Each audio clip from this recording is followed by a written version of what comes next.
we'll guide you through how to edit videos in DaVinci Resolve using the most up-to-date methods for 2025 and 2026.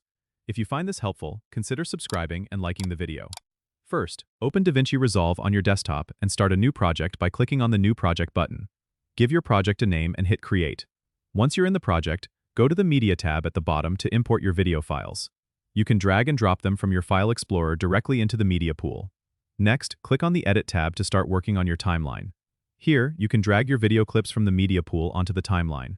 To trim your clips, hover over the ends until you see a trim icon, and then drag to adjust the length. For more precise cuts, you can use the blade tool by pressing B on your keyboard. Click where you want to make the cut, and switch back to the selection tool by pressing A to move or delete clips. To add transitions, go to the Effects library on the top left, select Video Transitions, and drag your desired transition effect between two clips on the timeline. You can adjust the duration of the transition by dragging its edges. For color correction, switch to the Color tab. Here, you can use the color wheels to adjust shadows, midtones, and highlights for a balanced look. If you want to add text, go back to the Edit tab, click on Effects Library, and then Titles. Drag a text template onto the timeline above your video layer. Double-click the text and use the inspector on the right to customize the font, color, and size. To export your edited video, go to the Deliver tab.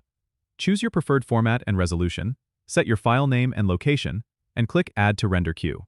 Finally, hit Render All to export your video. Don't forget to subscribe and comment if this helped you out.